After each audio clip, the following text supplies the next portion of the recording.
Welcome to the Evoke Cast. I'm Coach Leaf Whitaker, and today I'm delighted to be joined by my colleague, Coach Larry Goldie, who is also a co-owner and lead guide with North Cascades Mountain Guides.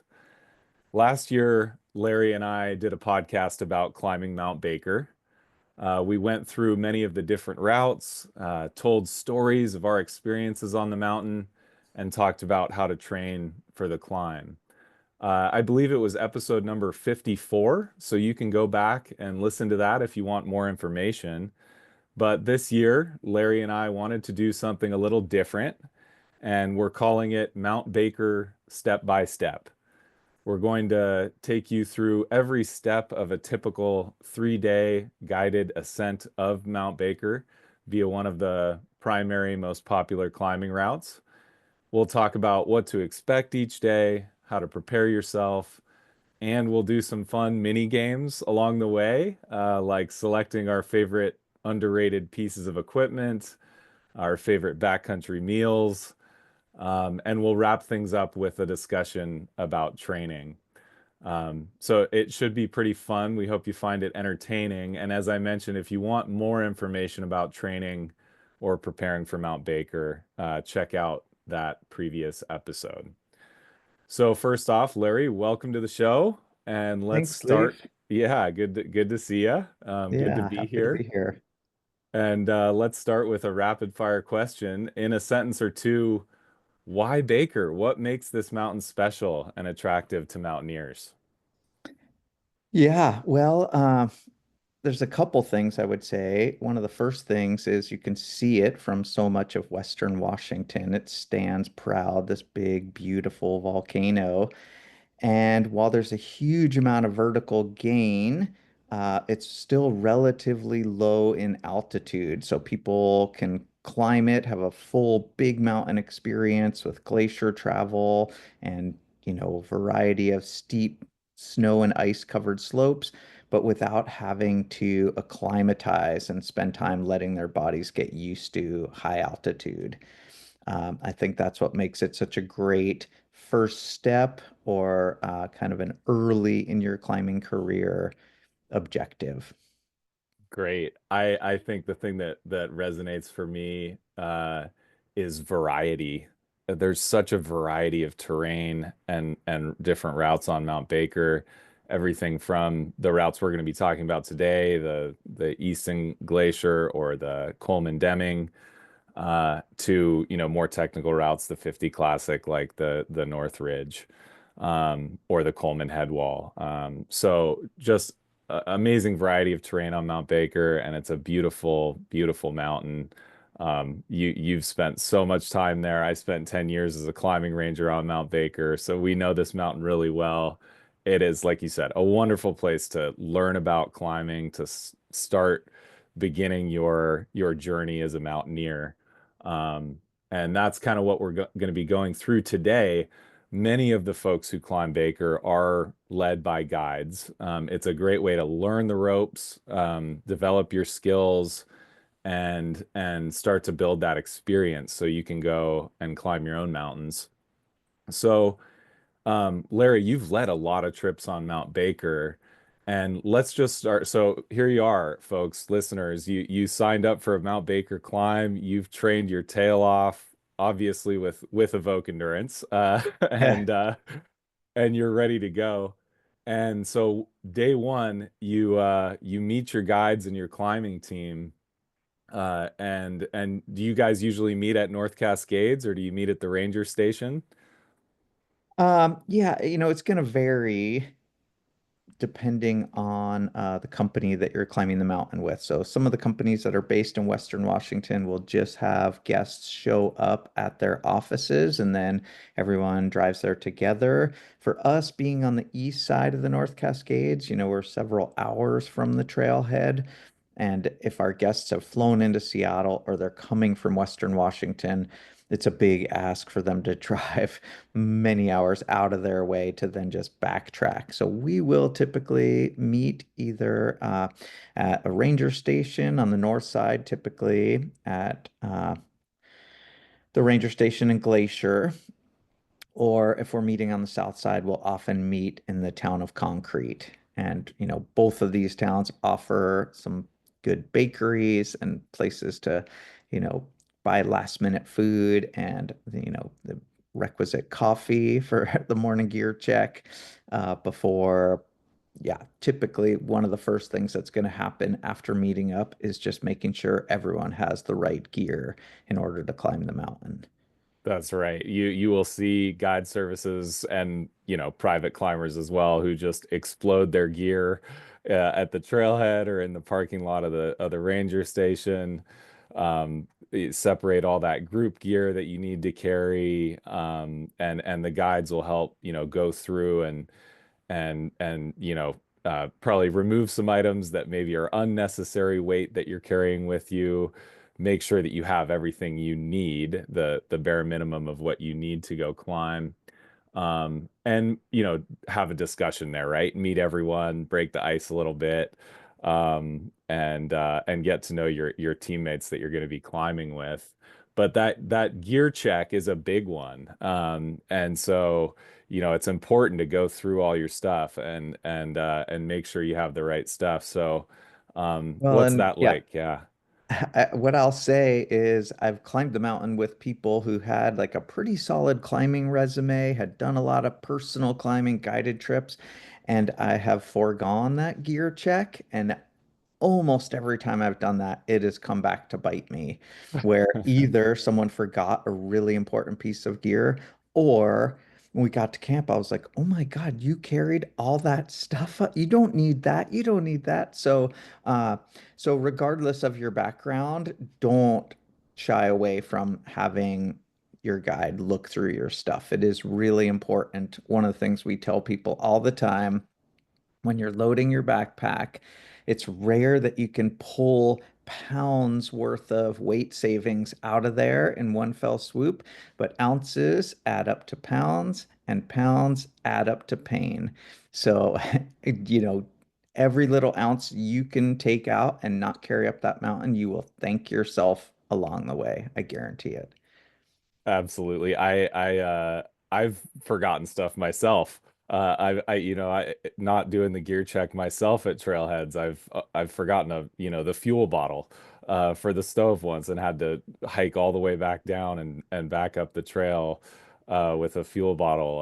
I have had a friend who we were on the Boulder Glacier, which is a very much longer approach, and we got all the way up to our high camp before summit day and realized he had forgotten the stove. Oh, And yeah. so we had bars for dinner and so that stuff does happen, and it's why it's so important for everyone just to make sure you go through everything, talk about it, make sure you have what you need. um what are some of your let's jump into this mini game here, huh? Okay. And we've labeled it the underrated gear draft. So we're thinking of a few items each that we just always have in our pack, or maybe something that's forgotten often by clients, people that are coming to do these trips. We'll go back and forth here and just give a quick defense of our picks. But what do you got, Larry? What's one of your favorite pieces of underrated gear? Uh, I would say probably my top pick would be a super lightweight, breathable wind shirt. Love Like it. for me, I rarely put on a Gore-Tex jacket unless it's like slashing rain down. But that wind shirt, if it's breathable, I will often have on, almost the entire trip. Certainly anytime we're above tree line, in the alpine, it can be hot, you're working hard, but then the wind kicks up, and if you just have a base layer on, it can chill you instantly. And so these wind shirts are really good about stopping the wind, but not allowing you to overheat. And a good one, like I'm describing, weighs about 3 ounces. It can literally fit inside your pants pocket. So, while I do advocate for going really lightweight, I feel like this is just one of the best bangs for your buck you're gonna get. You picked one of my favorites. It's Yeah. it's I have a wind shirt with me on almost every single outdoor thing I do. It's one of the most versatile and useful layers out there. We're talking about something like the Patagonia Houdini. Yep. A lot of brands make these though now. Very light, cut the wind, such a great piece for layering. Because you can layer over it, and it's very light over a base layer to just add a tiny bit of warmth and cut the wind. It's a great piece to move with. So I completely agree on the wind shirt. I'll call one out that people often forget, earplugs. This is sneaky important. It's not heavy, but a pair of earplugs, you don't know your teammates if you're on a guided trip often. You don't know if they're going to be snoring or, waking up in the middle of the night, rustling around. Often it's windy and the tents are flapping around, and it can be a lot noisier than obviously your bed at home. And it's so important to try to get good sleep on these trips. And sometimes too, you're going to bed early before your summit day and the camp might be pretty loud. There might be other folks around camp who are still talking or making dinner, and you're trying to get to sleep. So, a sneaky little piece of gear to put in your bag is just a pair of earplugs. Make sure you get a good night's sleep. Yeah, okay. I'm going to piggyback on that one because I tend not to bring earplugs, but I always bring earbuds. So Okay. for me, when I'm trying to get to sleep and it's only, 7, 8 o'clock at night, I will often put some earbuds in and just put on either an audio book or a podcast or something that just allows me to shut off my brain. I think of it, it's just like when I'm sitting in bed reading to my daughter. Somebody's telling you a story, and for me, it just helps me zone out. And even if I don't fall asleep, it blocks out all the other noise and it just allows me to kind of go inward and have, my own sort of quiet, private space.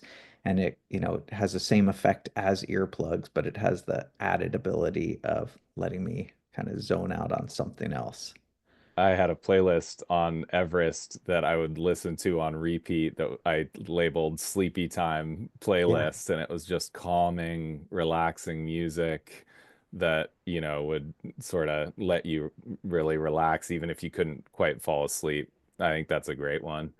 I'll throw out a buff. A buff is just a, thin piece of tube of fabric. You'll hear it called a multi-clava also. It's a great piece to have with you because it's so useful in many different situations. You can use it to cover your face to protect your face from the sun or wind, and your nose and things like that from exposure to the sun and wind. You can use it as a hat to, cover your ears or cover the top of your head and add a little bit of warmth. I often wear it under a helmet just to add that little bit of warmth, and then can pull it up over my chin or face if things get really windy and I need to protect my skin. You can even wear it around your wrist. You can use it as a washcloth. It's just a tiny little piece of fabric, but it really comes in handy. And so, yeah, one of those things that I think is again, like I often have one in my bag on every trip I go on. Yep, I totally agree. That was on my list as well. Yeah, and it works great for sort of the, shade. You could just put it over your eyes when it's still light out and you're crawling in the tent and you need to get to sleep Yes. and you just want to make it a little bit darker. One of my other ones, and this, hopefully your guides will be carrying this, but if you're on a personal trip, I think a volley strap, ski strap, you can fix such a wide variety of malfunctioning gear, whether it's strapping a crampon on or, rigging up your stove so you can have it hanging inside your tent, uh, you know, a broken boot buckle. There are just so many things that can be fixed with a volet strap that there's always one of those in my pack. Yeah, absolutely. Well, I think that's pretty good. We covered a few little sneaky items there. Lots more we could go into, but those are some good ones to remember and think about. I And they're all also, super light. yeah, they're all tiny, light little items that just Yep. fit so easily into your kit, or you're wearing it most of the Yeah. time anyway. Yep. Um, and then I think. One other thing I wanted to mention, Larry, and I bet you have tips for this too, is sort of practical packing tips because, one of the things you learn is just how to be really clean with your packing, and you can really tell a good, when you look at a guide's pack, man, everything is just nice and clean and packed perfectly, and they have the things they need to access very easily accessible. And usually not too much stuff tied onto the outside. Of course, you have a few things, your ice axe and pickets and things like that. But I think one trick that I sort of have learned over the years is you want to consider weight and where to, orient the weight in your pack. That's important to have the weight close to your body, usually sort of in the middle or a little toward the top of the pack with the heavier items, but close to your back to, keep yourself in as much balance as you can. And and then you also want to consider when you're going to need to access the items. It's so, you obviously don't want to bury something that you might need to get on the approach hike way down at the bottom of the pack. So one thing I sometimes do is take a few of those heavier items, kind of put them in there in the position I want to, and then pack a bigger item that, like for example, a tent body or the fly of a tent around those items and pack it in really tight. And what that does is it makes a nice, it fills out the pack perfectly. So it's all balanced and full. And you use that bigger item that you can kind of shove into corners and pack down in there around things like your cook pot that you probably aren't going to need until you get to camp, or your extra clothing there at the bottom of the bag, maybe your sleeping bag, and pack things around those things to fill out the pack. So yeah, it's nice to use those bigger items that you don't mind shoving down in there to make a nice clean pack. Yeah, I think that's a paradigm that has shifted over the years away from having all your things organized into stuff sacks. Nowadays, your sleeping bag's in a stuff sack, maybe your food is in a stuff sack, but everything else can be loose and using those larger items. And this could be, your shell pants or your tent body, like you mentioned, to just fill in all the nooks and crannies so that I often think of it as like, I work at a sausage stuffing factory and, I'm like stuffing things into every little void and I'll look on the outside of the pack. And if I see a little hollow, I'll try to tuck something into that little spot. And then I'm picking up the pack and bouncing it up and down so everything settles down. And, you know, I think one of the easiest ways to keep your pack light is to start with a small pack. If you bring a 65-liter pack, you're just going to have a heavy pack because it's heavy to begin with, and then you'll have all this space that you'll wind up filling up. Whereas if you have a 35 or a 40-liter pack, you're going to have to be ruthless to get everything to fit in there. And that's where sort of that sausage stuffing analogy really comes in handy. I don't know how some guides get their packs so small. It always impresses me. Yeah. I'm always amazed by it. But that's a great piece of advice. You'll fill the space if you have it. So yeah, try to keep it minimal. It really will make you feel more efficient and stronger on the climb if you can and keep your pack light. And the approach on Mount Baker with a heavy pack is one of the hardest parts of the climb. It really is, and it can exhaust you. So this gear check on day one at the trailhead or at the ranger station is really important. You go through it with your guides, remove those unnecessary items, take a piece of the group gear, and get yourself ready to go, start going up the mountain. So the next step on our step-by-step climb of Mount Baker is the approach hike to a camp up on the mountain.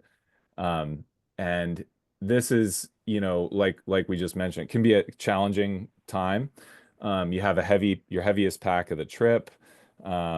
You're, climbing in altitude up from about 3,500 feet or so at the trailhead to around 6,000 feet is where your camp will be, depending on where you camp on what route.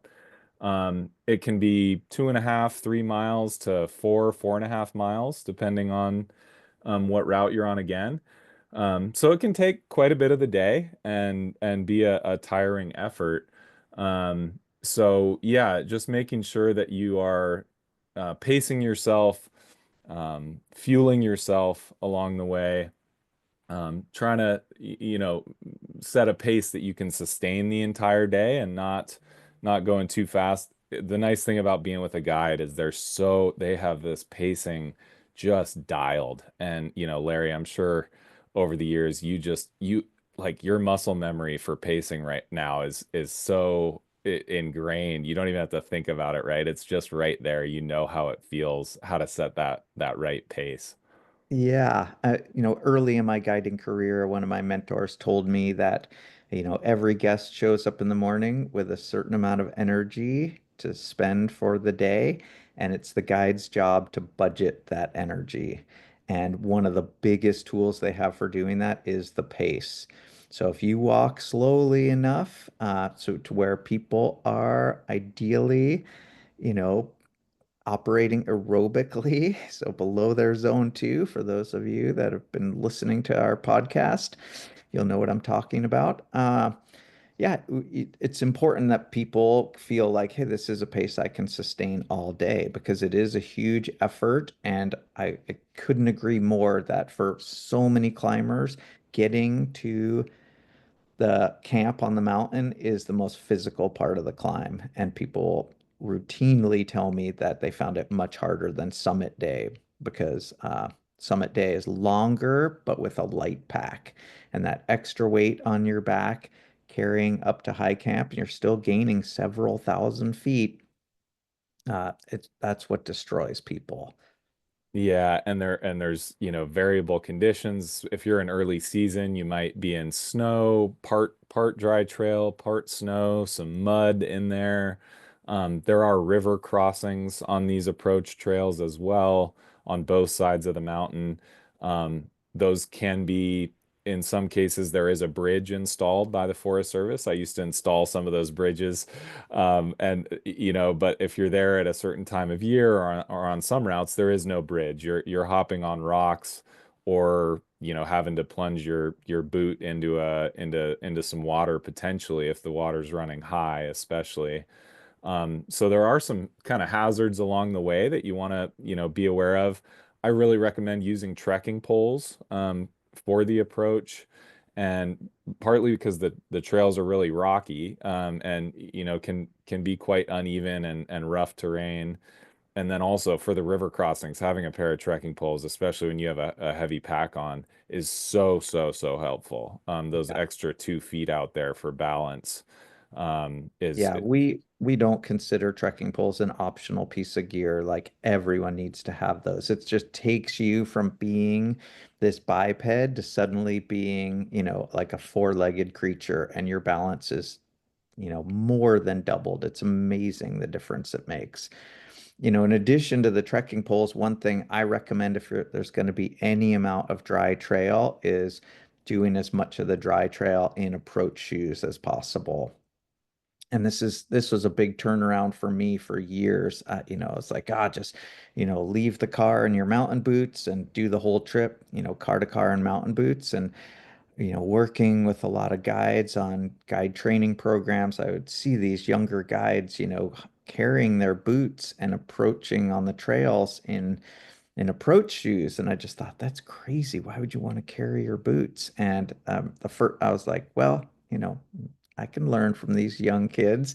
I'm gonna try it. And oh my gosh, after the first time I did it, I was like, okay, I'm a total believer, and I don't think I've gone back. Just Stream crossings is a perfect example. You're so much more balanced and nimble in a flexible, sticky pair of shoes than you are in big, stiff, rockered mountain boots.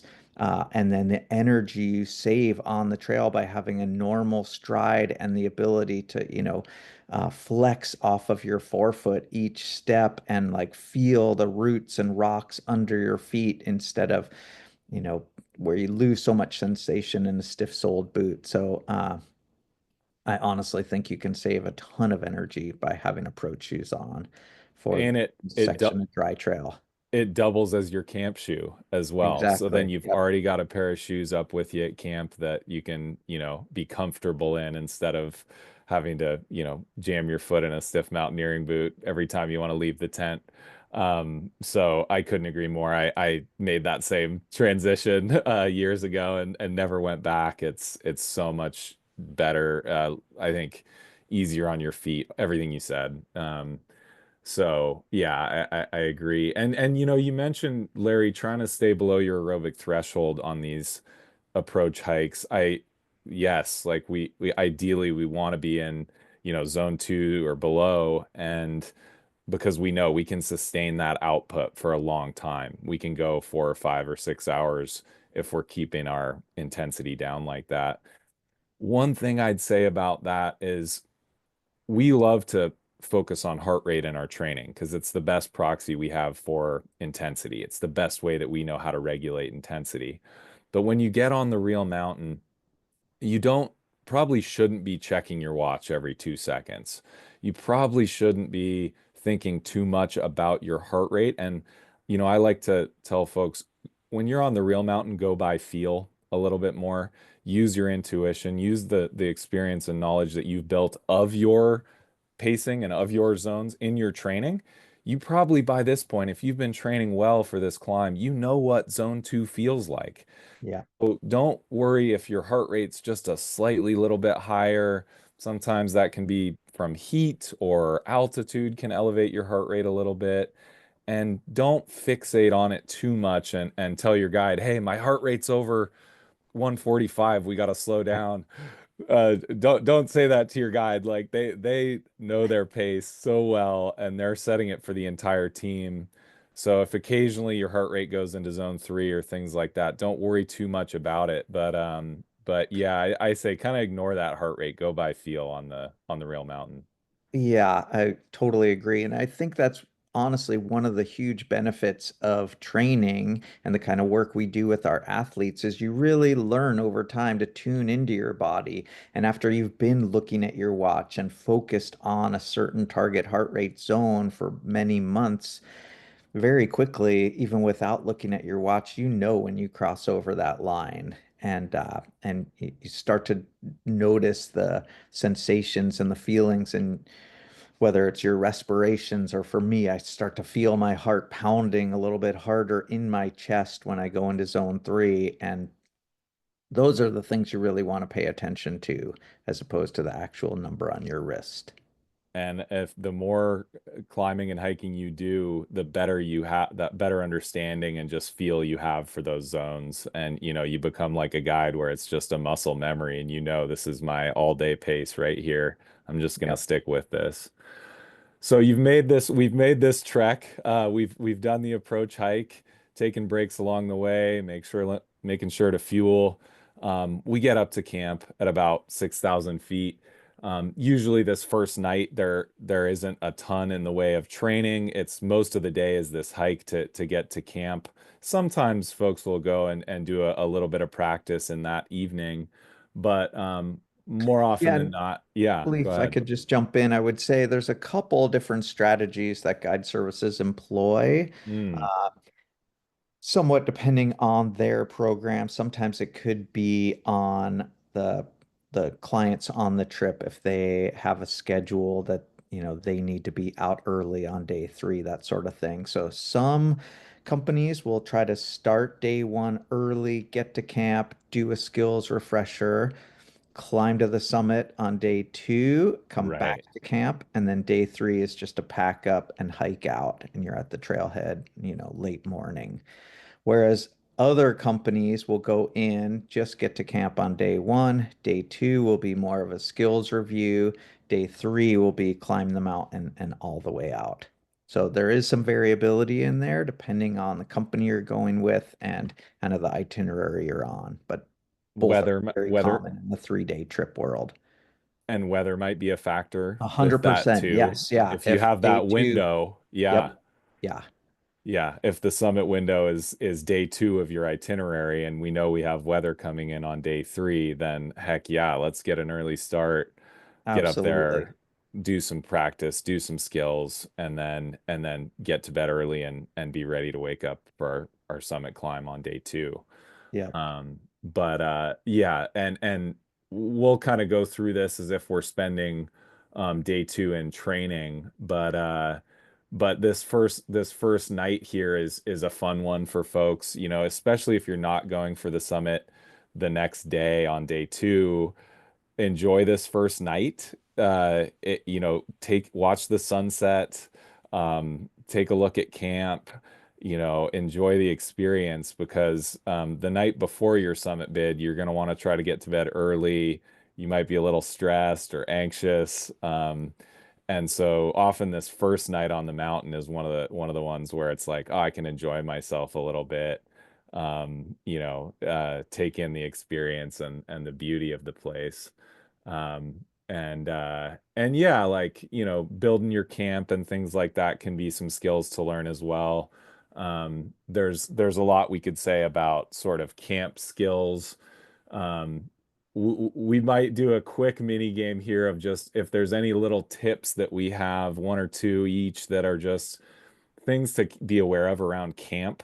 One that I did want to mention for me was make sure your tent is well secured, well anchored onto the mountain. If it's in snow, you need to bring some anchors that are specifically made for burying in the snow or stakes that are made for snow. You don't want to be using your pickets or your skis if you're skiing because then you're going to have to pull those out and go use those on your summit climb. So something dedicated to anchor your tent. Oftentimes tents don't have as much guy lines or cord attached to them out of the box. So make sure you have some good cord that is, you know, long enough to attach to rocks or other secure items to keep that tent down. When I was rangering, I saw tents cartwheeling down the glacier lot, you know, going miles in the wind, full of people's equipment. Yeah. And so you don't want to be up on your summit climb and be worried about your tent. So really make sure it's well secured and well anchored before you leave it. And don't think that, oh, my stuff's in there, it's heavy enough to hold it down. No, it really It's needs to be well secured. Yeah. Yeah, no, that was something that was ingrained in me when I first started mountaineering is this idea of always having a tight camp. And so, whether you're, 5 minutes from camp or you're many hours away, I always just think about if a giant storm came in and the winds just picked up, I want to make sure there's nothing of my personal gear that can blow away and that my tent is securely anchored and it's going to be right where I left it. And along those lines, we tend to use a different type of anchor for putting our tents on snow. And you touched on this a little bit, but rather than just sticking a tent like like an arrow straight down in a tent pole, or sorry, tent stake. Steak. Yeah. Yeah, rather than just hammering it down into the snow, what we'll tend to do is dig a hole, run a piece of cord under it as it sits horizontally in there, and then cover it back up with snow. So what's known as a dead man anchor and uh, and that makes it incredibly secure. And so you're right, you do need quite a bit of cord in order to do this. So each sort of anchor point or corner of the tent should have 10 to 12 feet of, parachute cord or some type of incredibly small, thin, lightweight cord that then you can lay under your dead man anchor and then bring back up to the surface to secure to the tent. And if you have the ability to find rocks or sticks around camp, we're not going to break live branches off of any little trees, but if there's dead wood laying around or rocks laying around, that has the added advantage. When it does come time to pack up, all you need to do is untie the cord from the tent and pull the cord out, and you don't need to dig up whatever it is that you've buried. So it can save you considerable time and energy rather than having your tent stakes down there that you're going to have to dig down and get back out when you're leaving the mountain. If you can bury natural items that are already laying around the camp, that's a huge advantage. Hmm. And if you are, camping on snow, there's also some fun stuff you can do with setting up your campsite. Digging footwells in the vestibule, for example, is a really comfortable thing to do so you can get in and out of the tent more easily and sit in the door of your tent underneath the vestibule to put your boots on and things like that. This is all sort of camp craft that the guides can teach you about along the way, especially if you're preparing for a bigger climb like a Denali or something like that. And they do seminars on Baker that are like a Denali prep seminar where you go over these sorts of skills of preparing your camp in the snow. But yeah, that's great. The other thing I'll mention as a ranger is, don't build up huge rock walls, please. There's already some rock walls around the camp sites, but and you can use nearby rocks to anchor your tent, certainly. But don't go around collecting rocks and building up these huge, huge walls around the campsites. That's really not within the boundaries of Leave No Trace. We want to have minimal impact on the area and the terrain, and Mount Baker is wilderness, so we try to minimize the human presence absolutely as much as we can. We want it to feel as natural as possible. And the wind on Mount Baker can be significant, but building up rock walls is not the way to protect against that. Your tent should be able to handle it if it's anchored well.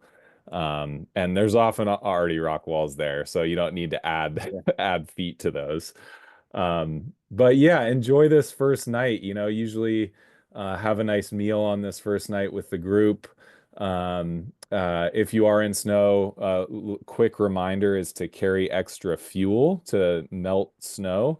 One of the things that your guide will have information on is whether there is running water available at your camp, and usually there is running water available depending on what time of year it is. But if you're there early, it'll be buried under the snow, and you may not be able to access that creek to get water. So you'll need to be melting snow to create water and to make your food. So if you are on a private group, remember you gotta have a little bit more fuel with you to be able to melt water for everyone, melt snow to create water for everyone. Yeah, Uh, yeah, it's basically double the amount of fuel when you're yeah. melting snow. So yeah, not to be underestimated. And that's a good piece of information to get from a ranger station. If you are on a private trip, ask there before you head up and say, hey, is there running water accessible at the campsites? If not, make sure yeah, like you said, take a lot of extra fuel. So how about a backcountry meal showdown, Larry? Okay. Yeah. Let's pick a few of our favorite backcountry meals. What's one of your favorites?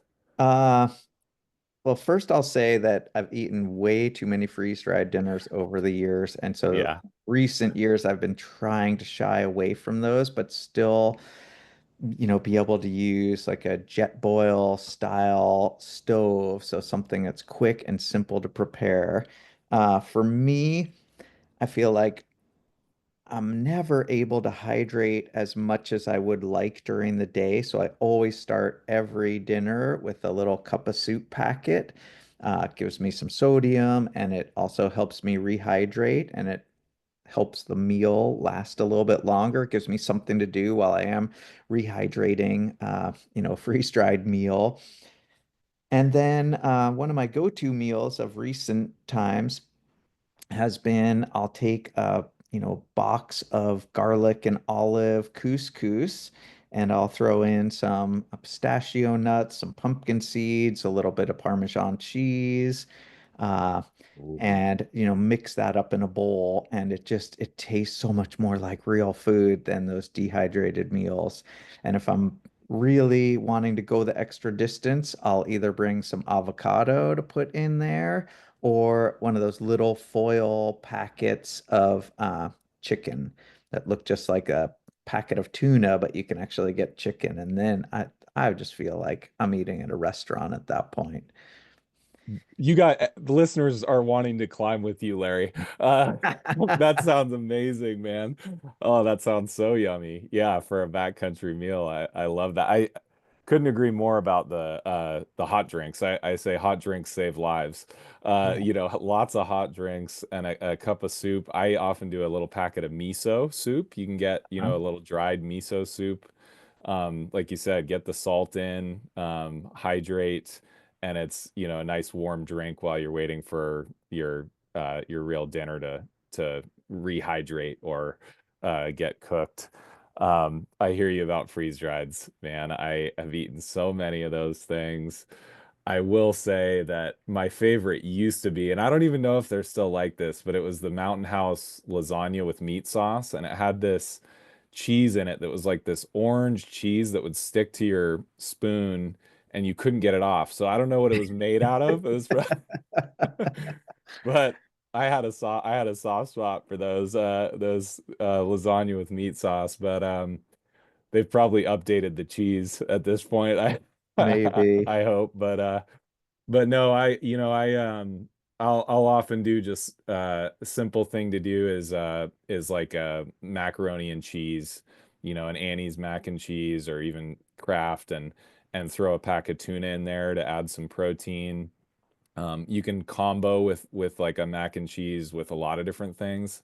I've even found like a tasty bite, which is like a pack of Mhm. Indian food. And you can mix that in with the mac and cheese, and it gives like a spicy, creamy combo that's really good if you want a big meal.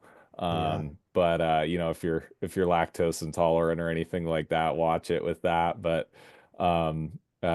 yeah, the other thing I'll mention sometimes is that um I struggle with free instant oatmeal in the mornings, and I know it's a very common and it is a very good breakfast, but I sometimes go to instant mashed potatoes instead because it's just a Oh, little yeah. more palatable to me. And if you like a savory breakfast, then that's can be a good one to get a lot of carbs and calories in. Um, Well, certainly I've used those instant mashed potatoes with like a tasty bite over the top for a yep. dinner.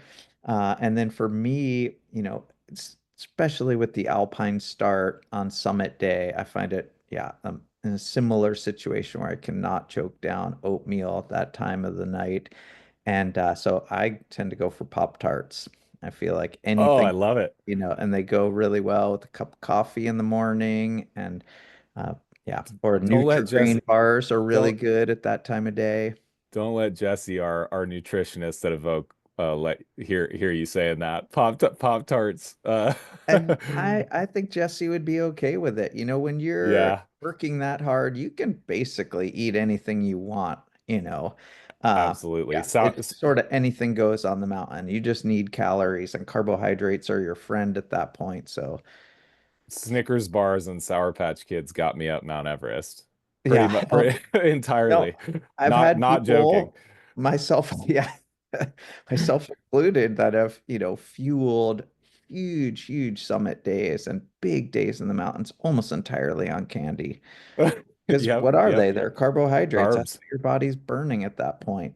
Absolutely, straight fuel. And like you said, you're burning so many calories that you really can't eat enough. So don't Yep. be afraid to. And I always say bring some of that sort of stuff that you like. Don't always just bring, energy bars and things like that. Bring things that at a little bit of altitude that might be uncomfortable, up on summit day when you're working really hard. You want a variety of things that you know that you will eat in almost any situation. Yeah. So some candy and stuff is all right, totally fine. 100%. The two pieces of advice I always give people when it comes to food is first, food is the only thing in your pack that gives you energy. Everything else just takes your energy away. So when you're trying to save weight, food is not the place to do it. Like, you want to really make sure you have plenty of food.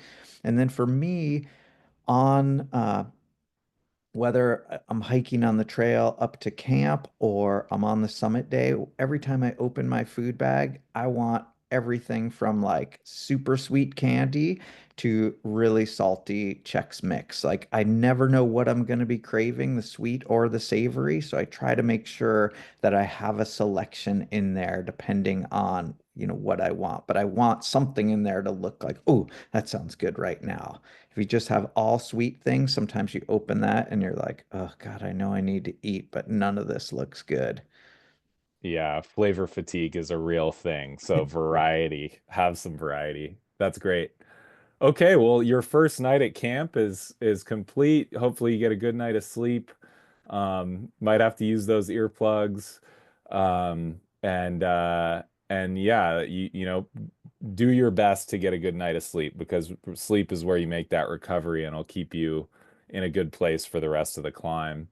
So on day two, like we said, there's some variation here, depending on weather or your itinerary or the skills that your team already has. This may be summit day for you, but if it's not summit day, it's likely a glacier skills school where you're going through the mountaineering skills that you need to go safely climb Mount Baker.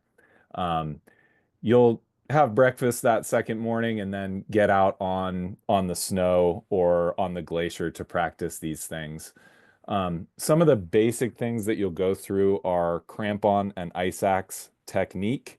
Um, Things like learning how to use your crampons safely, how to make sure all your points are contacting the snow, very basic walking technique like the rest step, and also how the crampons interact with the rope and the rest of the team. Um, so it's not super advanced stuff, but it's these are the basics, these are the fundamentals that, really make you efficient on the mountain. So it is important to learn these skills. Ice axe skills, you'll do some self-arrest practice, you'll learn how to hold the ice axe. You'll be on, probably do some mock falls or some fall scenarios where you're sliding down the snow and having to stop yourself with your ice axe and then get into a self-arrest position. These can be pretty demanding physically, and especially self-arrest practice can be pretty rough on the upper body. When I do self-arrest practice every year, I'm a little sore often in my arms and chest and things like that. So be prepared for a vigorous day of work here. Likely you'll want to have your Gore-Tex on because you'll be sliding around in the snow. Wear a helmet. Always be wearing gloves when you're doing self-arrest practice. You can really beat up your hands with this stuff. So that's often what you'll do in the morning is those learning some of those basic skills on day two. Anything else there, Larry, or any other details on those skills? Uh, I would say, through Evoke, we coach people in order to show up really fit to do these trips. But the goal of this day on the mountain is teaching efficient movement skills. And that can't be understated. That's one thing I think guides get really good at is just they're masters of efficiency. They're fit because they do this all the time, but they also have this efficiency of movement and the ability to move over varied terrain without using a lot of energy.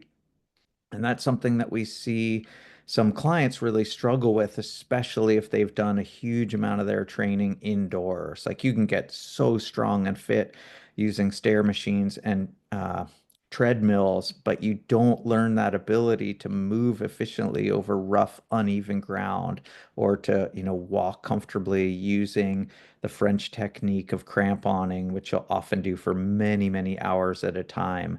And so, taking a huge focus on the efficiency of movement can really make up for any shortcomings in your fitness. And it should be a goal of every mountain climber, regardless of how strong you are when you show up to climb that mountain.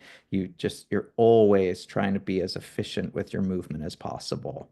It's one of the reasons we recommend if you can get outdoors for especially your long hikes during training, get out on real terrain because there's nothing in the gym that mimics it. Yeah, this treadmill and stair machine are great for getting vertical gain. They're very controllable. You can have your heart rate pinned right at your aerobic threshold and get a very good stimulus.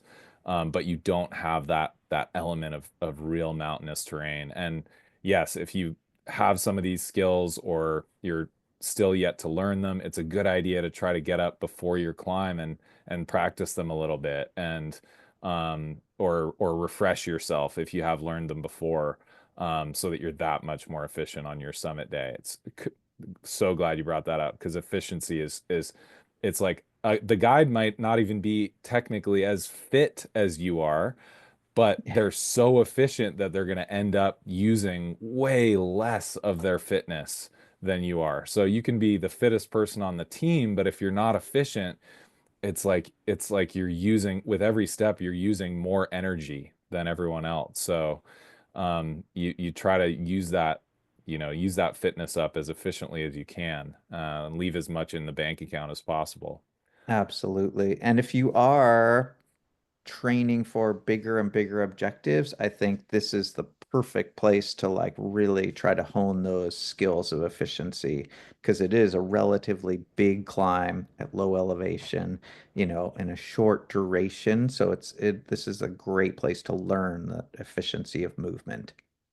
And most of these 3-day climbs have at least the element of practicing with your crampons and your ice axe a little bit before you go up on the summit climb, as well as walking on a rope team, and just learning how that goes, learning how to space yourself, reduce the slack that is in the rope, and all those elements. We don't need to go into too much detail about those, but there is a skill to walking on a rope team, that is different than just hiking on a normal trail when you're not roped up. So those are typically things you'll go over in almost every climb of Mount Baker. You may also do some crevasse rescue training, especially if you're in one of the more advanced courses, that has more time for learning and education in the mountains. Oftentimes, these 3-day climbs, correct me if I'm wrong, Larry, but you don't necessarily do full crevasse rescue scenarios in these shorter summit climbs, right? No, you're absolutely right. Generally, there's not enough time built into a 3-day program for that. Occasionally, like through my company, we'll run glacier travel and crevasse rescue courses in 3 days. And then if people want to summit the mountain, we'll add on an extra summit day. Or a lot of companies offer 6-day kind of basic mountaineering classes that will teach everything we've talked about, but also spend a day working on crevasse rescue, maybe a day practicing, some steep ice climbing techniques as well. But And those are great ways to get into mountaineering and learn the skills. Those types of courses, those 5, 6 day courses, it's like, learning from guides who are doing this stuff every day. I don't think there's a better way to learn these skills. Sure, you can go out with your friends, you can that know more than you can read books and educate yourself, but learning on the ground skills from guides who are, these skills, they're updating them constantly. They're refreshing the best practices on crevasse rescue. And so learning them directly from a guide like Larry is the best way. It is by far. So if you're just getting into mountaineering, highly recommend like a, yeah, 5, 6 day introductory mountaineering course on Mount Baker or something like that. yeah, And well, yeah, one other plug I would throw in there, if you have the ability or if you're working with a company that offers private trips and you've got you and your climbing partner, a few of your friends that you are going to do this, signing up for a private trip, even to cover these same skills, just because you have the known quantity of people that are out there. You and your friends and teammates are learning skills the same way. And then the progression of skills just tends to happen much more quickly because as soon as you and your partners have mastered a skill, you're ready to move on. And if you come in with a certain level of skill, you don't have to spend a bunch of time going through that with a larger group course. They tend to be less expensive. And they have, huge benefit there. The downside is everything slows to the lowest common denominator. So if one person is struggling to master learning the rest step, the group's not going to progress until everyone reaches a certain level. So not available for everybody or through every company, but something to think about if you have the means and especially if you have a couple folks that you want to do this with. Great. So we've gotten through day two. You've learned the skills, you've acclimatized a little bit now, spending time up there at altitude. And it's to bed early tonight, guys, because it's going to be an early morning start. This is a an alpine start, you'll hear it called, and that's really important to get on the glacier while it's firm, when things are not moving around as much, so that you can get up and down the mountain before things are really hot and sloppy and a lot more dangerous. So typically, you'd start one of these climbs sometimes 1 a.m. or something like that, knowing that you're going to be climbing in the night in the darkness with your headlamp starting out, and then heading toward the summit. So the night before, you want to kind of have everything set, everything ready to go. You want to know where your clothing is, your layers are. You want to know where your technical gear is, your harness and your ice axe and your crampons, and have those things really in set aside and ready to go so that you can be as efficient as you can in the morning. It's great if you can wake up and get out the door. What do you think? In an hour? I mean, usually if you can do an hour, Yep, you're doing that's what we pretty usually good. try to shoot for. Yeah, and I always tell people your pack should be as packed as possible. For me, I'll often sleep in the sort of base layers that I'm gonna wear. So I've got my socks on, I've got my soft shell pants on, I've got a base layer shirt on. So then I just have to throw on any layers over those and get my boots on.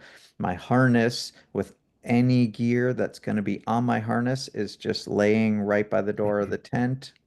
So I can put that on. I'll often put it on inside the tent. Uh, yeah, and then, my sharps, ice axe, crampons, pickets, those are all in a pile right next to each other, right outside the tent. So the less I have to think about organizing in the morning, the better. I'll even have, right at the top of my food bag will be my breakfast for that morning. So as soon as I open my food bag, the first thing I see is the food that I need right then. Yeah, Your brain exactly. is not at its highest functioning level in the middle of the night. It's very unnatural, the alpine start. And it should just be understood that the main reason we climb during the night is so that we can get to the top and then all the way back to camp before things get too warm on the mountain.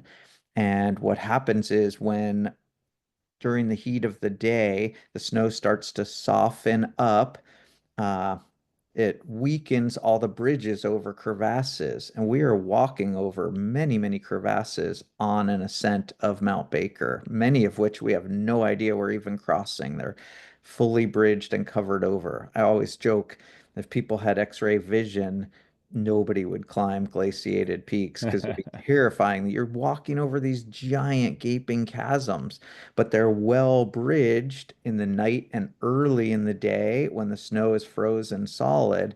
But later in the day, they get softer and weaker. And so the danger of a crevasse fall goes up dramatically during the day.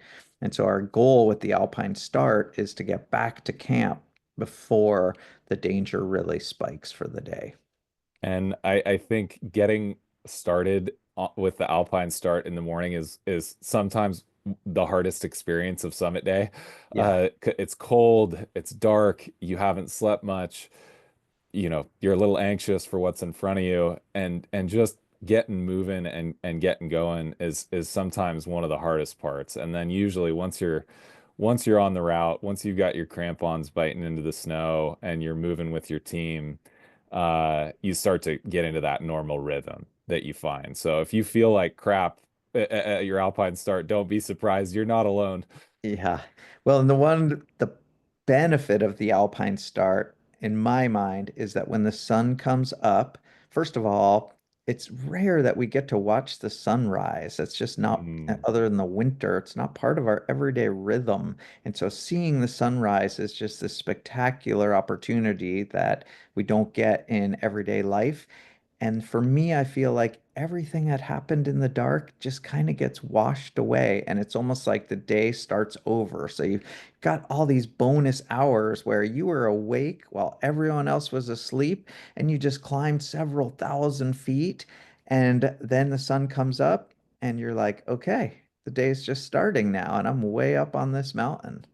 There is nothing more beautiful than being halfway up a mountain and watching the sunrise. It is Agreed. every mountain I've climbed, that moment is, and like you said, it's invigorating, even if you weren't feeling great, oftentimes it's like, oh, the sun hits you, everything feels better. Yep. And yeah, it's such a magic part of the experience.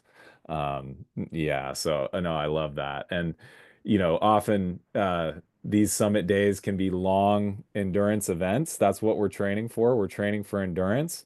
Um, I think a camp to camp summit climb in Mount Baker, might take 9, 10 hours, something Yeah. like that. Maybe even longer I if would say, yeah, 8 to 12 is sort of yeah, the range that we expect. big range there, right? So it's Absolutely. you can be out and exposed to the elements for a long time.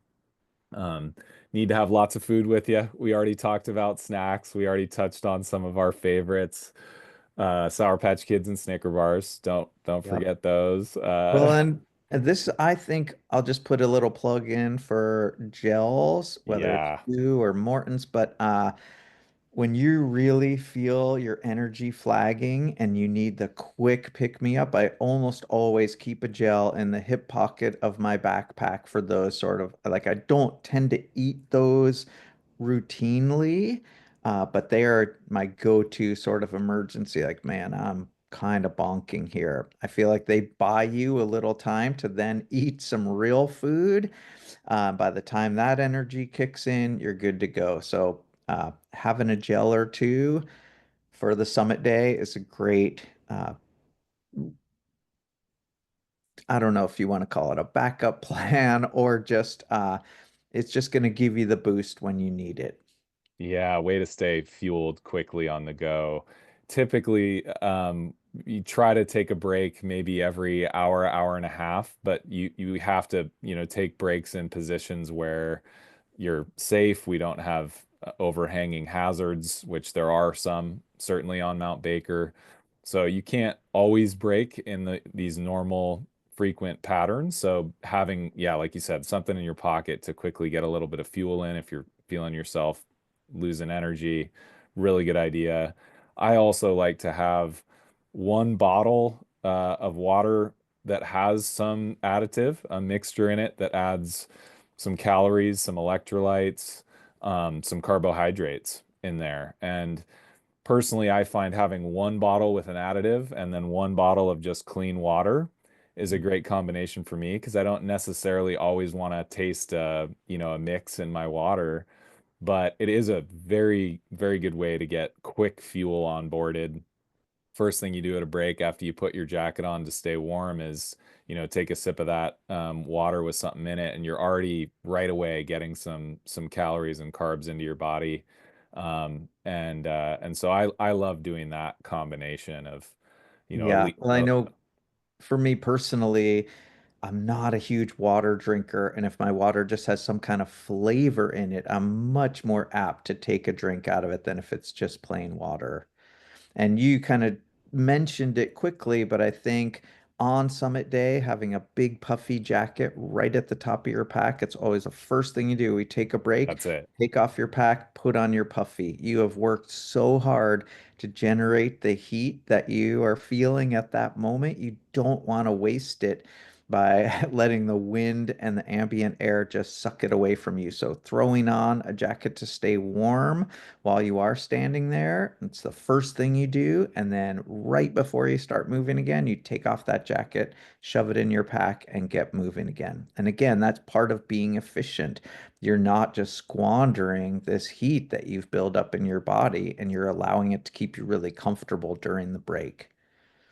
Stay warm, don't get warm, right? Right. Yeah, Stay there you warm. go. That's your phrase, I think. Uh, yeah, the way Yeah. I always say it is stay as comfortable as possible as much of the time as possible. So you do that with your layers, you do that hydrating, you do that fueling. Like the more you can learn to keep your body in its happy, comfortable operating zone, the more enjoyable it is to be up on the mountain where Heck you don't yeah. have the creature comforts of home. So Pro- just tuning into what your body is asking for, so important. Another thing to do on your rests is to reapply sunscreen. Make sure you're protecting your skin from the solar radiation because it can be intense on snow and up at altitude.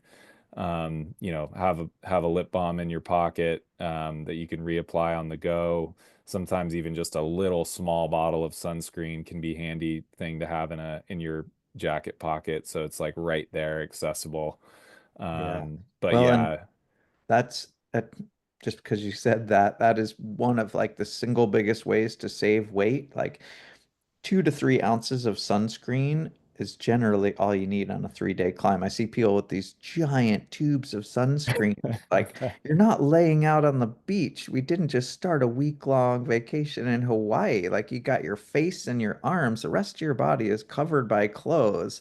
So, like, you just need a tiny bottle, and that gives you the ability to keep it in a little pocket right on your pack. And so, you can put a dab on your nose or, like you say, add a break, reapply it. yeah, absolutely. So yeah, making your way up the mountain here, long summit day. But try to stick with that steady guide pace and one foot in front of the other folks, and you can make it up there. There's a lot of landmarks along the way, one of which toward the top of the climb is the Roman Wall. The two main climbing routes on Mount Baker sort of meet on the Roman Wall at the top, on one side and the other of this big face. And that's that final 1,000 or so vertical feet of steep climbing at the end. So Baker is not shy like that. It's like, oh, let's save the worst right for the last part. um so Yeah. make sure you're saving some energy for that final kick up the Roman Wall. It can be one of the harder parts of the climb, and has even some sections of little bit of steps of rock or ice that melt out depending on what time of year you're there. That can be a little challenging, especially up at that altitude at the end of a or middle of a long day, I should say. The summit, member, is not the end point. We have to get all the way down as well. Uh, Yeah. I'm glad you brought that up. That's something I was going to mention. I have a little spiel that I always give on the summit, and I congratulate people for making it to the halfway point because that's really the way you have to look at it. Like, you can't just get to the summit and be done, right? You have to get yourself all the way back down. And yes. most of us that are climbing mountains, the summit is the goal. Where if you take a step back and think about it, it's the summit and then the safe return to your family and your life that really is the goal. And so just trying to frame that to people of like, hey, I know everyone's tired, we've worked really hard, but we're halfway there. It's physically less difficult to walk down the mountain, but because of the accumulated fatigue, because of the fact that some people tend to let their guards down a little bit more on the descent, it's where most accidents happen in the mountaineering world. And so you really need to stay focused and sharp and paying attention for the descent. Uh, and while it's less physically demanding than walking uphill, many people find it more difficult because, you're stressing your body more muscularly than cardiovascularly, and you're doing it on some already really fatigued muscles. It's often what produces the worst soreness is that downhill Yeah, that kills us the next day and gives you the delayed onset muscle soreness. It's often from that trudging downhill. It's a round trip, right? It's a yeah, 360. yeah. It's like Ed Can't book a Viester one says. way. Yeah, there's no one way on these climbs. It's the summit is optional. Getting down is mandatory. Yeah, Really, really important to get down safely. Like you said, keep your awareness about you, stay focused on what you're doing, and try to move efficiently as you can on the way down. And yeah, celebrate the summit when you're up there. Hey, it's an amazing achievement to go climb a Cascade volcano. It's not easy to do, no matter how fit you are. And so celebrate yourself a little bit because it is a major accomplishment to go climb a glaciated peak like Mount Baker. There is a certain joy and euphoria that comes with standing on a summit like this. So take that in and enjoy it, but then know, hey, I gotta fuel myself again. I gotta get some water, stay warm, and get ready to get back down to camp. yeah, yeah. It is absolutely a time to celebrate. Often, if you're going to be spending any amount of time up there, it's a time to put on, a puffy jacket, throw some layers on because it's often cold and windy up there. And then this is one of those times where you might leave that layer on for a little while because it's going to be an extended break. Oftentimes on the summit, your body's going to cool down and then you're not going to get as warm walking downhill. So sometimes I throw that puffy on and I might not take it off for the first hour of walking downhill because we're moving slowly and I'm just not working nearly as hard as I did on the actual ascent of the mountain. So once again, tuning into your body's ideal comfort zone and temperature range. And if you need to leave some extra clothes on for the descent, just know that's super common and it's all part of being efficient. Absolutely. Yeah, and when you get back to camp, depending on your itinerary, like you said, in those if you went for the summit on day 2, you might have the joyous relaxation at camp, take your boots off and sit there hopefully in the sun a little bit and sort of reflect on your experience. Or you may get a short break and have to pack everything up and then hike all the way back to the trailhead, Yes. which can be tough as well. That can be challenging after a long summit climb to then load up now a heavy pack again because you've load everything into your pack and get back all the way back down that trail you hiked in on. Be prepared that it's not even just necessarily getting back to camp. You might have to hike down the mountain the rest of the way down the mountain. Um, Yeah. If that is the case, we'll always try to give people a break back at camp. And if we're gonna be on snow for a little while, leaving camp, so it may be that you walked all the way to camp in your trail shoes, approach shoes, and that you just put on your mountain boots for the climb above camp. And it might be that there's snow below camp for, 15 minutes, half an hour till you hit the dry summer trail down below. One of my pieces of advice if you're breaking camp and then hiking out and you're going to stay on snow is don't take your boots off. Once you take those boots off, you are not going to want to put them back on. And so if you need a quick half an hour snooze in the tent, leave your boots hanging out the tent door, but leave your boots on. There's so much less inertia to get going again if the boots are still on your feet. Good advice. I think the Yeah. other thing that gets me excited is thinking about the app race, the Oh, yeah. beer, the beer Food and the fantasy. Yeah. the beer and the burger and the pizza Yep. when you get back down. So just keep that in your mind when you're oh this is terrible. I have to pack all this stuff up. No, you're gonna be having beer and pizza in a couple hours. So Yeah. and how good is that gonna taste to celebrate with your team the night after your summit climb. It's a great feeling. The app race are motivating, right? Well, and just like when you're on the mountain where sort of anything goes, I feel like that celebratory meal fully fits in that category of like you can eat anything you want. Heck yeah. There's no way you have replaced all the calories you just burned on the mountain. So carte blanche to try to replace as many of them at that meal as possible. Yes, get the extra appetizers, get all the add-ons. Yeah, Exactly. everything you want. Yeah. One little thing I'll say too about when you're breaking camp and getting ready to go is this is my inner ranger coming through. Do a sweep of your camp, a really close look, and make sure that you've picked up every little thing. We want to not only leave it as clean as we found it, but cleaner than we found it, ideally. So Yep. even if you see I like to th say I'm going to take one piece of micro trash, a little, piece of wrapper or something that you see, t extra tent stake that got left behind there. Pick that Yep. up and take it down. That's good karma for your next climb. The mountain will appreciate that. Yeah. I'm And so glad you said that. I can't stress how important that is to do. Just leave the place a little better than you found it. I think that's such a good metaphor for going through this life if you can just, and it's so simple to do on a mountain by just walking around. There's always little pieces of micro trash.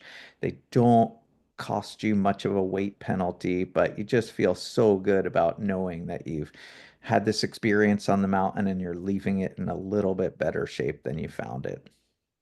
yeah, these places, especially Mount Baker, is really pristine, and we want to leave it like that for as many people to experience that as we can. So, um, do your part, take care of the place, and congratulations on your climb. You just did a 3-day Yeah. summit climb in Mount Baker, step by Yeah. step. Just over Um, an hour. That wasn't bad. yeah, Not even yeah, we tired, honestly. no, that was easy, piece of cake, right? So yeah, up and down the mountain.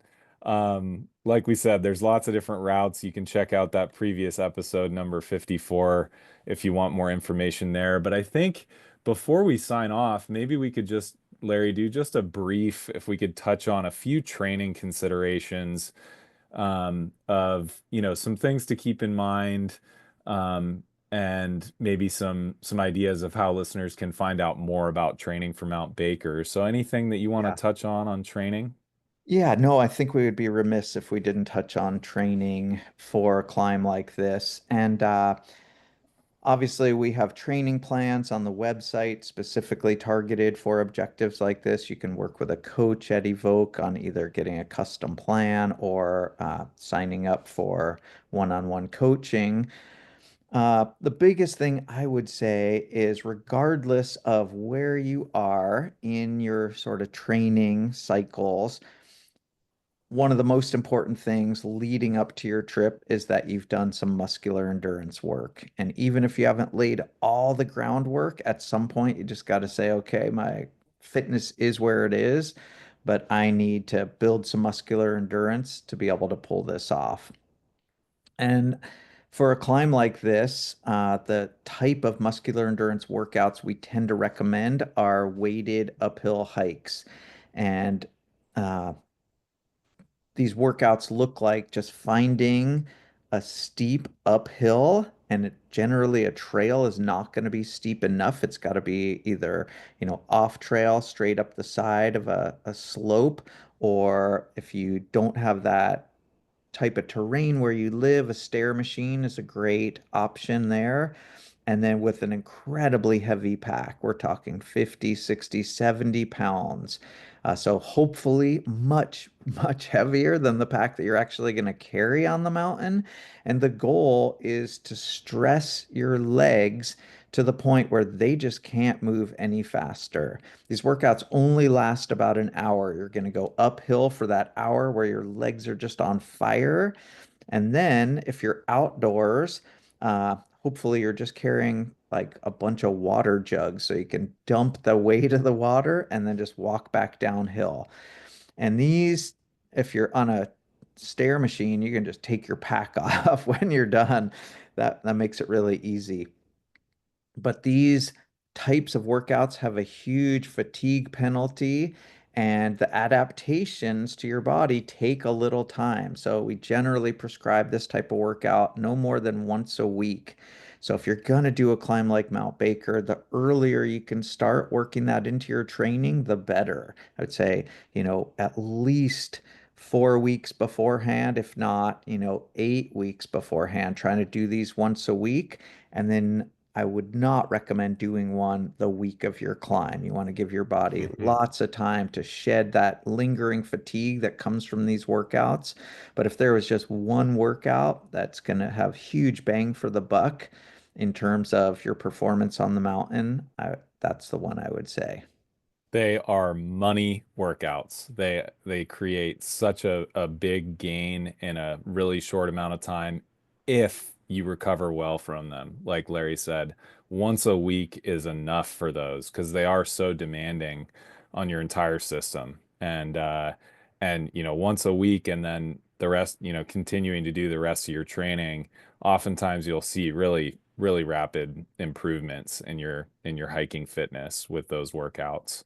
Um, they, I kind of think of those like every step uphill with that heavy pack is like a rep on your legs. And so if you think about it, doing an hour workout, each leg is getting thousands of repetitions with heavy weight on it. And so your legs, burning the whole time, you're pushing yourself hard. Um, and it's a huge signal to your body to say, hey, we're about to go do this very thing on a Yeah. mountain here. Yeah. And it's so sport specific. I mean, it's exactly what like the approach hike to Mount Baker is like. The pack might be heavier during your muscular endurance workouts. It's probably a good goal to try to get that pack heavier than you expect your pack to be on your Mount Baker climb. And yeah, they produce such good gains. So I couldn't agree more about that being a really important one. Um, and I think too, just getting your long aerobic base workouts in each week as well.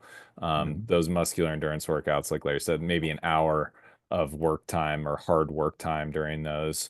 And so, taking a few lighter days after that to recover and then getting a longer base workout with not as heavy a weight, but sometimes something like 10 or 15% of your body weight. So you have some weight on your pack, Yeah.